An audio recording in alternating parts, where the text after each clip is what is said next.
uh, I like to share, which touched my heart. It's saying, "But Abraham said to the king of Sodom, I have lifted my hand to the Lord God of high possessor of heaven and earth, that I would not take a thread of a sandal strap or anything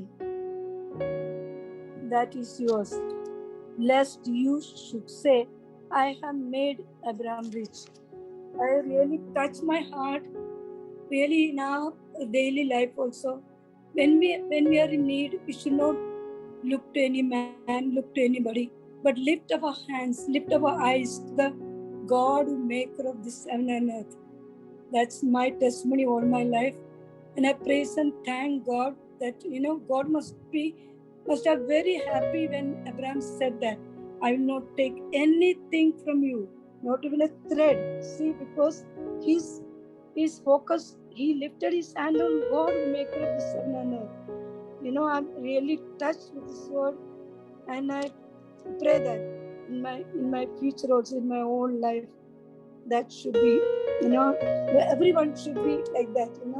We should be focused on our God who created us, God who created the sun and earth.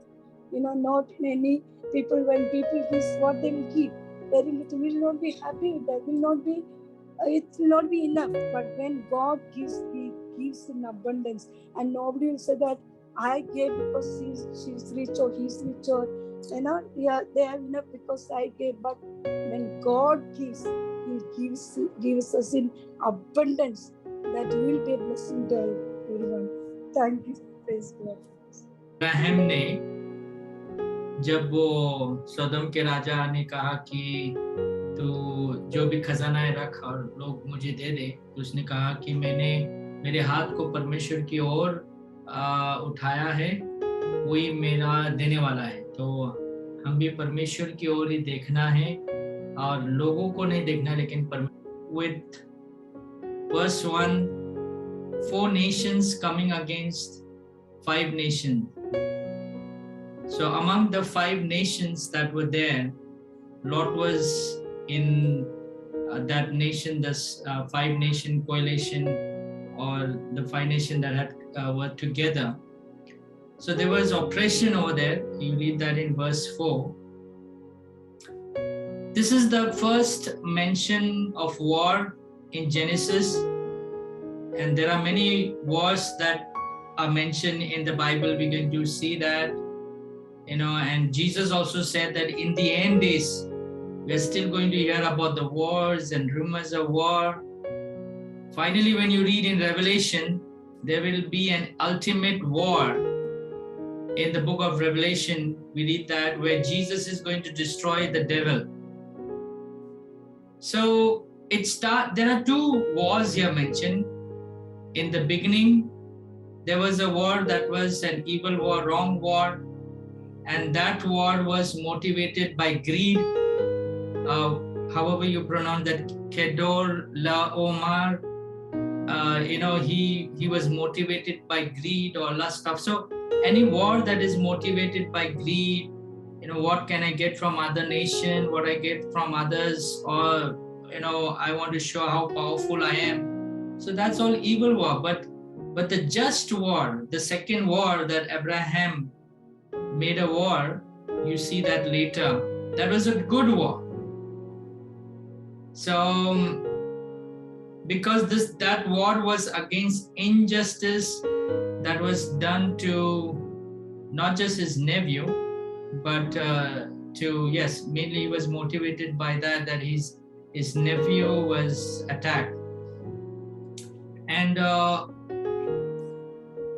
I'm just reminded about John chapter 10 verse 10, where Jesus says that thief does not come except to steal, to kill, and to destroy. But Jesus says, I have come that they may have life and that they may have it more abundantly. तो यहाँ पर 2 युद्ध के बारे में देखते हैं कि पहला युद्ध जो था वो गलत, बुरा, वो क्या मिल सकता है दूसरी की ओर से, या क्या बोलते हैं, पावर के लिए, लेकिन जो दूसरा युद्ध जो था वो जो अन्याय हो रहा था उसके विरुद्ध था। और एक वचन जो मुझे याद आता है यूहन्ना का 10 में, चोर आता है चोरी करने के लिए, मारने के लिए और नाश करने के लिए, लेकिन यीशु मसीह वो कहता है कि मैं आया हूँ और जीवन देने और बहुतायत का जीवन देने। आमीन, आमीन। Anyone else? और किसी को कुछ बोलना है? Yeah, George. Go ahead. I was just comparing. We had learned on Saturday about Lot giving an opportunity for Abraham giving an opportunity to Lot, that if you go to the right, you choose to go to the right, go to the left, and he gives him an open, and how Lot chooses an evergreen land, leaving the remaining for Abraham to choose for himself.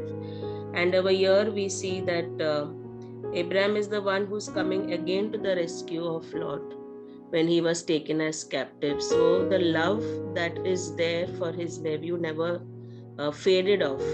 And it is not only he was rescued, Lot, but also it was women and other people. That is verse 16. He brought back all the goods and also brought back his brother Lot and his goods, as well as the women and the people. So here we see that, when the helping hand is given to one person, it's not only one person who is getting the benefit, but there are other people who are also benefited by it. So when God's kingdom is given out, it's not only one person who is saved. It is the entire people who are attached with certain people are also saved and brought about with the revelation. So I felt I was comparing this, that how from previous chapter till now we are seeing how hand of protection is there on Lot through this godly man, that is Abraham, his uncle. Yeah. Amen. Yeah, it was just what Patricia just shared, that though Lot took the good place, but Abraham was, his love was still there. One thing about, not just one thing, lot of things about Lot. Let's come to Lot, verse 12. It says, they also took Lot, Abraham's brother's son, who dwelt in Sodom, and his goods, and departed. So I was even comparing with chapter 13. I was just trying to see what all Lot did. So Lot was at the wrong place and at the wrong time. So I was just checking Lot's fall. It started with chapter 13 that we saw, verse 10. Lot saw, that the land near Sodom and Gomorrah, that was good and fertile and all that. So Lot saw what the world had to offer him. He did not see what God would offer him. So we need to be careful with our vision. What we set our eyes on is very important. Secondly, verse 11 of chapter 13. Though we are looking at chapter 14, but just for us to see how his downfall. Chapter 11, he separated from Abraham. So his values were, not from the Bible in the sense towards God. He even separated from godly people. Third, we see verse 12 of previous chapter 13. He pitched his tent as far as Sodom. So he separated, he went little further closer, pitched his tent as far as Sodom. And then verse 14, now we read, he started dwelling in or living in that place. So how the downfall, it starts with seeing with the worldly eyes, natural eyes, and then slowly you get closer to what devil wants us to do. So we need to be careful. And if you have read Genesis before, it says even in chapter 19 verse 1, to sum it up, I'm not going to read that verse, but it says, I mean, it means that he was also in politics. He was at the gates of Sodom and Gomorrah, which meaning he was like among the rulers there. There is nothing wrong to being in politics, but if a person is not regenerated spiritually, then we would get molded in the worldly system, and that's what has happened. Of course, I don't want to unveil what we are going to read in chapter 19. So we need to be careful with our vision, where we set our eyes on. We need to be careful with our values.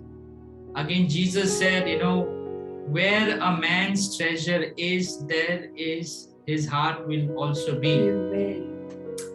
So our mind, our heart should be towards the Lord. Our treasure should go there. So Lord had a tent, but he did not build an altar. But as some of you already shared even last time, that Abraham had a tent, but he also built an altar, which is more important than altar. So sometimes what happens is we just think worldly things, and so that's what we need to be careful of. We need to be careful of our choices. I think here Lot was more concerned maybe about his family, and but then finally we read that again later, he even loses his family, especially his wife. If you have read that, she becomes into a pillar of salt. So it's good to think about our children's future, but I think more than just education, that's good, yes, we need to think about that, but I think godly biblical values should be developed in our children. That's very important, because again, Jesus says, what's profits a man if he wins the whole world but loses his soul? So in the chapter 13 verse 10, Lot looked up and saw that the old plain of the Jordan was well watered, like the garden of the Lot, like the land of Egypt.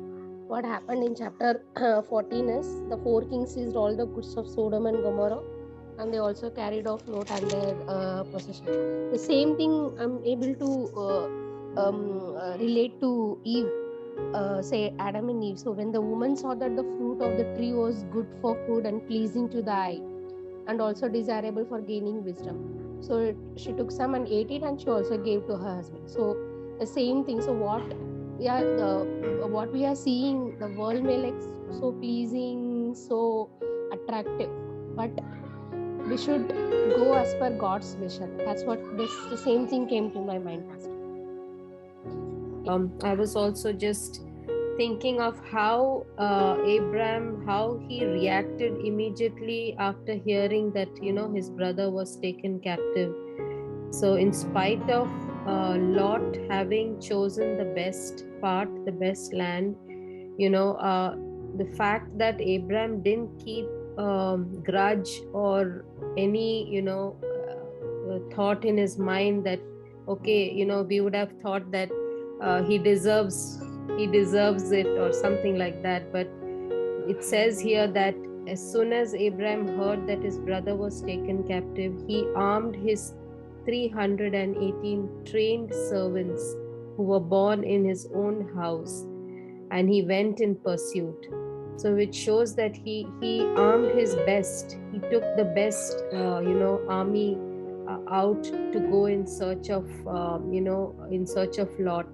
That showed his heart, and that it was just speaking to me that how we shouldn't keep grudge, or we shouldn't keep anger of it really speaks to me during this season, especially this action that Abraham took, and how he went and he fought for his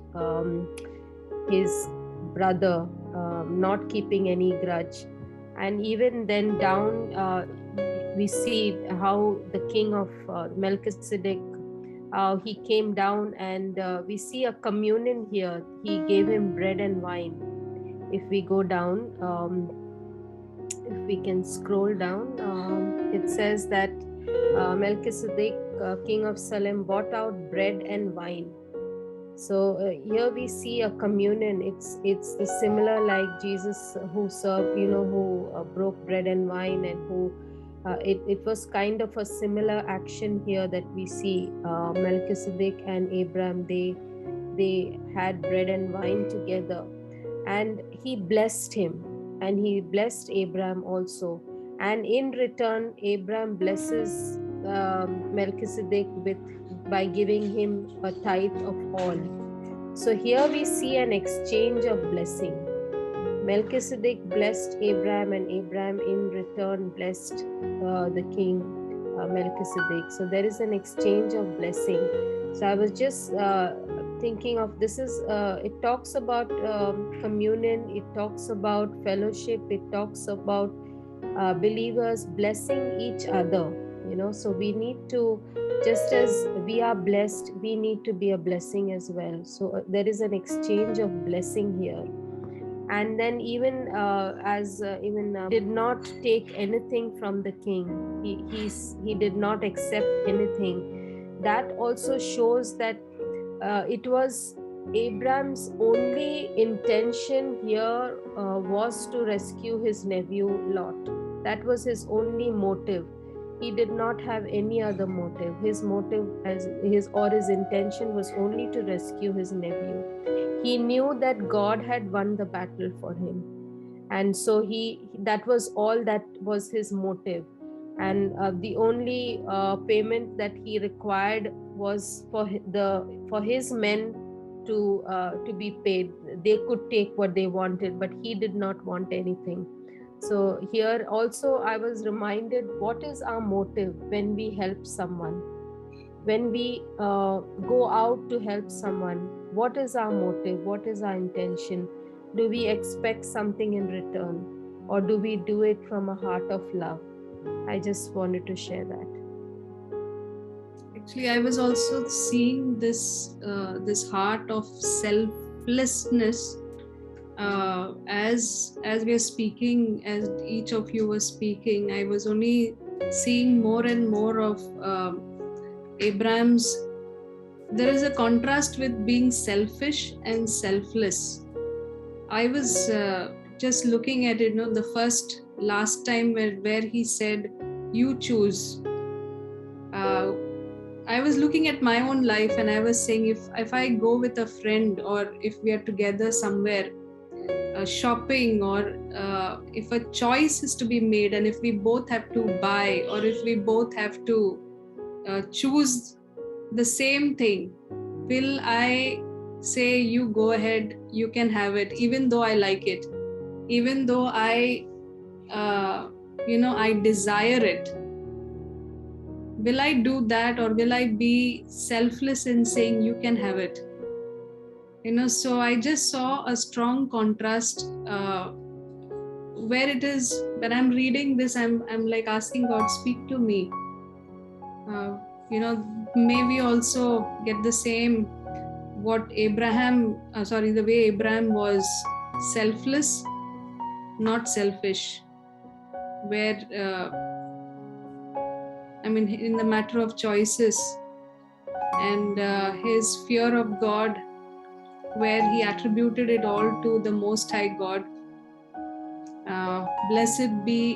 This was a blessing, of course, blessed be Abraham of God Most High, possessor of heaven and earth, knowing that God is the possessor of heaven and earth. Also, which says over here, blessed be God Most High, who has delivered your enemies into your hand. So, Melchizedek over here is, here what is mentioned here in verse 19 and 20 is that it is God who has fought this battle. His battle in this war, though there were 318 trained servants, these were the servants that were of Abraham, and they fought this battle where the kings could not, so in comparison with the kings, definitely the kings may have had so many of their troops, but and he had only these 318 trained servants. So he won. It is like he won the war. He got back what he wanted. He got back not just Lot, but he also rescued many others. And so and it is attributed to God who delivers our enemies into. It is God who, the Most High, who has delivered your enemies into your hand. So keeping in mind, bearing in mind, always in all our victories, bearing in mind that it is God who has given me this victory. इस अध्याय में बहुत सारे राजाओं का नाम आया है, तो मैं जस्ट कोशिश कर रही थी कि शिनार के राजा अमरापेल, एलासर के राजा अरियोक, बहुत सारे राजाओं के नाम और उनके पहले शिनार, एलासर, ऐसे मतलब वो कहाँ से है ये आया था। तो एक का भी जो मीनिंग है वो अच्छा नहीं है, मतलब उनका जो मीनिंग है वो ही उसी में विकेडनेस है या फिर फियर्स लायन है, किसी का मीनिंग रिवोल्टिंग फ्रॉम गॉड है। तो मैं जस्ट चेक कर रही थी, मैं सबका मीनिंग मुझे नहीं मिला, लेकिन जितना मिला उतना मुझे ऐसे लगा कि जो उनके लिए नाम था वो वैसे ही विकेट थे। और अचानक से 18 में लिखा है कि शालेम का राजा मलिकिसिदक, तो वो शांति का राजा मलिकिसिदक, और मलिकिसिदक का सबको मीनिंग पता ही है कि the king is righteousness, my king is righteousness. तो ये मैं देख रही थी कि इस पूरे अध्याय में राजाओं के बीच में वो वॉर, चाहे रीजन कुछ भी हो, युद्ध के बारे में ही है ज्यादा करके। और देखा तो अब्राम जो था वो राजा नहीं था, लेकिन अब्राम के बारे में एक वर्ड आया है यहाँ पे कि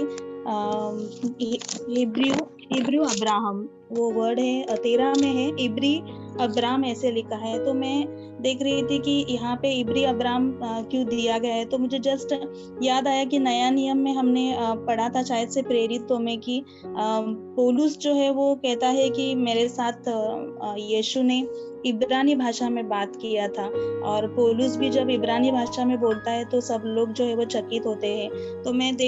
तो मुझे ऐसे लगा कि ये इब्रानी भाषा का जीसस के साथ क्या संबंध है, मतलब ज्यादा डीप मुझे नहीं पता, लेकिन जैसे यीशु के वंश के, तो यहाँ पे अब्राम जो है वो कोई राजा नहीं था, लेकिन वो यीशु के वंश का था, और इसलिए यहाँ पे वो जीत गया, मतलब जीसस की वजह से, यीशु ने ही उसको मदद की थी, तो उसकी वजह से वो जीत गया। और 18 वचन में शालेम का राजा मलिकिसिदक यहाँ पे आता है, और एक शांति पूरे अध्याय में यहाँ पे एक जैसे कि वो शांति लेकर आया है, रोटी और दाख मधु। इस सब पुराने नियम में फर्स्ट टाइम प्रभु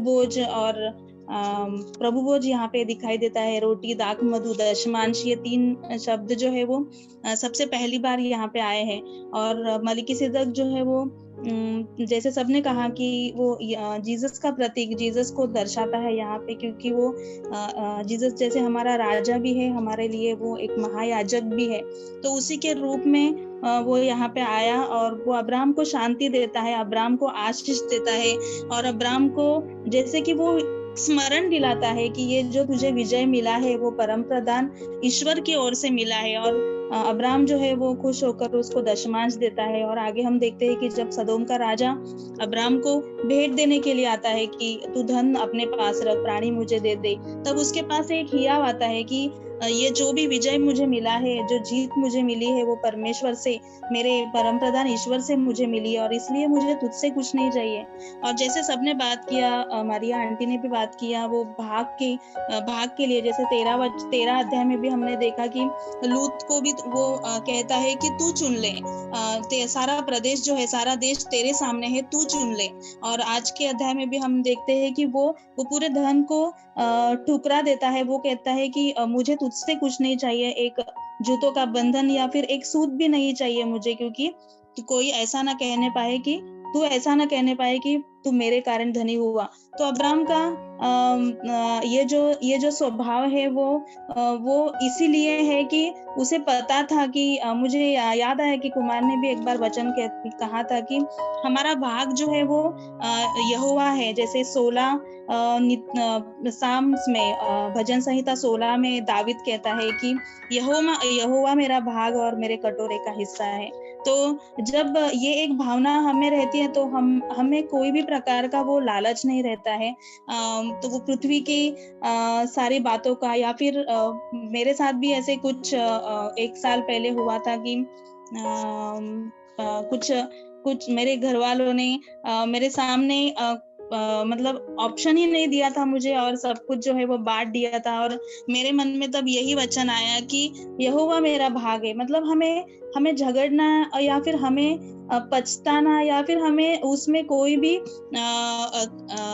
मतलब बुरा लगने की बात नहीं है, क्योंकि अगर हमें कुछ नहीं मिलता है तो भी हमें ये पता होना चाहिए कि यहोवा हमारा भाग है और हमारे कटोरे का हिस्सा है। तो जो भी हमारी आशा है वो परमेश्वर ही है। अगर वो चाहता है तो हमें मिलेगा, और जरूर मिलेगा। जैसे अब्राहम जो है वो बहुत ही धनी था, तो उसका जो एक भरोसा है परमेश्वर का वो यही दिखाता है। और इसलिए वो अपने पास कुछ रखना नहीं चाहता है। वो एकदम जैसे दानशूर होके वो बोलता है कि तू चुन ले, या फिर आज भी वो कहता है कि मुझे तुझसे कुछ नहीं चाहिए। Amen. Abraham knew that God Most High is the possessor of heaven and earth. So he was able to say, you take whatever you want. I don't want anything. I will take nothing from a thread to a sandal strap. I will not take anything that is yours, lest you should say I have made Abraham rich. So for me, when I'm looking at this, I just, it's like the God speaking to me. Do you know? Sometimes we are on this earth, we are fighting for land. Land is a big issue. Possession and property is a big issue in families. And, and some of us, we experience even, falsely accused or things taken away from us, all of those things. And then there is so much of tension and turmoil behind possessions. And I just felt, the God is saying over here, do you really know that I am the possessor? That the God Most High is the possessor. He owns the heavens and the earth. Though people may take away things from us, whether it is our own families, do I know that they may have taken one small portion. It may be at the most how many acres and acres, thousands and lakhs. The land is so vast, and our God is the possessor. He is the one who owns everything. And ultimately, He is the one who created everything. He owns everything, and He will give as He desires to whomever He desires. So man may take away a small one fraction. It is just a fraction in comparison to how much He owns, how much He has, how much our God has. So for me personally, I was just looking, when Smita was talking, I was just looking at this as, do I really know? Do we really know that our God Most High, He owns everything. And He will give to whomever He desires. I would actually totally agree with what Merlin said, because that was the same thing that actually God put in my heart. The only thing that I want to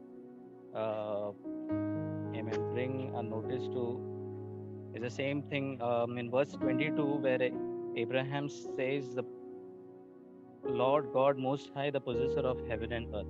Now, actually, I was thinking the same thing. Why did Abraham give away all the loot, all the goods that he actually had won? Because if you all know, the one who wins the battle, the goods, the loot actually belongs to him. So there was no point, I mean, giving away all those things, because all the loot, all the goods that he won actually was his own now. But I was thinking that why, what made him give away all those things?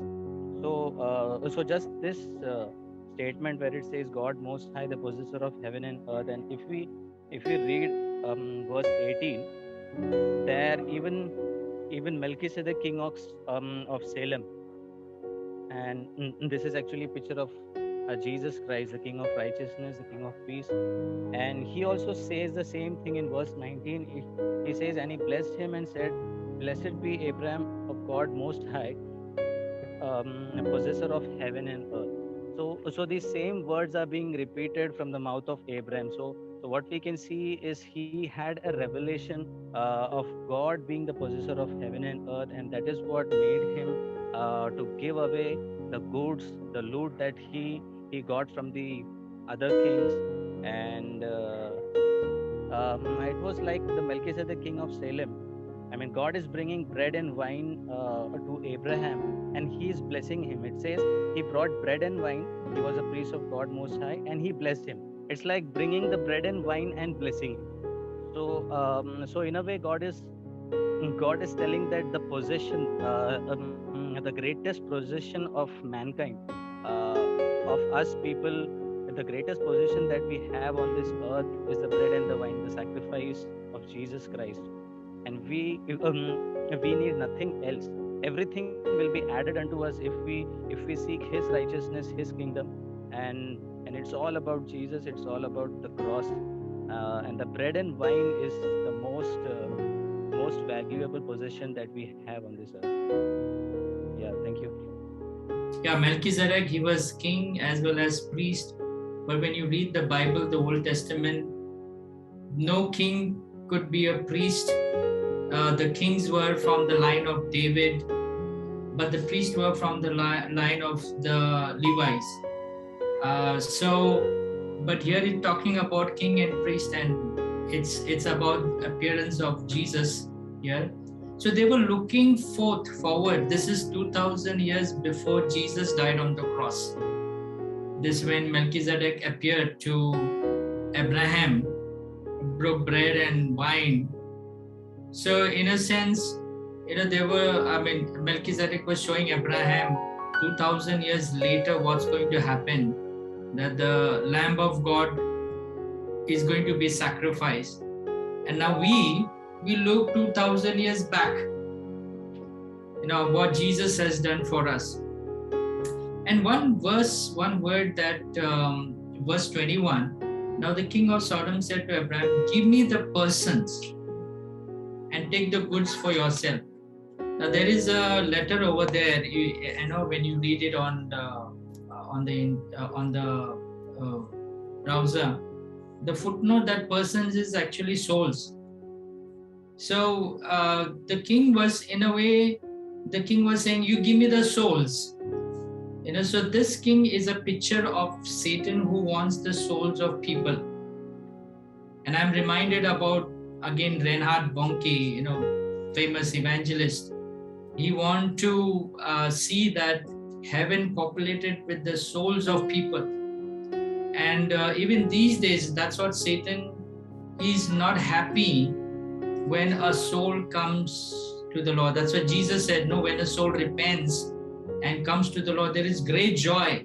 The angels, imagine the angels are waiting up in the heaven, and when the angels hear or see a soul or a person receiving Jesus, it says there is great joy when a soul comes to the Lord. That's what Jesus is saying. So as the devil is against the souls, he wants the souls of people so that he would take along with him to hell.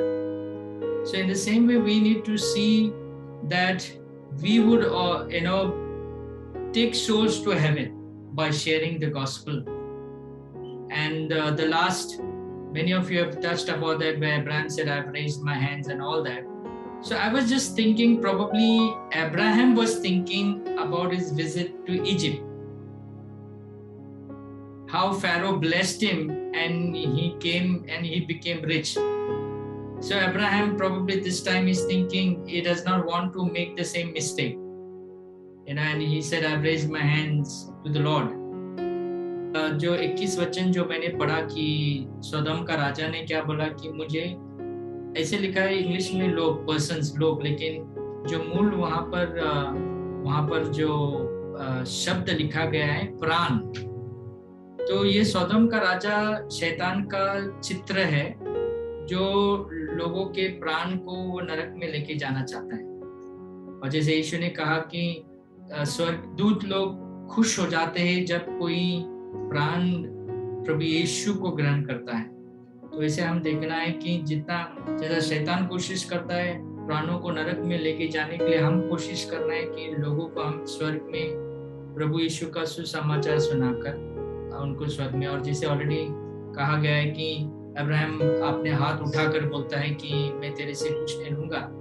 तो शायद Abraham सोच रहा था कि मिस्र देश से जब वो निकला, फैरो ने उसको बहुत कुछ दिया, वो अमीर हो गया, तो वो नहीं चाहता है कि अभी वही मिस्टेक हो जाए कि लोग ये नहीं बोलना चाहिए कि अरे सोदम के राजा ने मुझे अमीर किया है। तो जैसे हम ऑलरेडी सुन रहे हैं कि हमारी आंखें सिर्फ प्रभु पर रहना है। So let's pray. Thank you, Lord. Father, we praise you and we thank you, Lord. And we thank you for this time, for your word.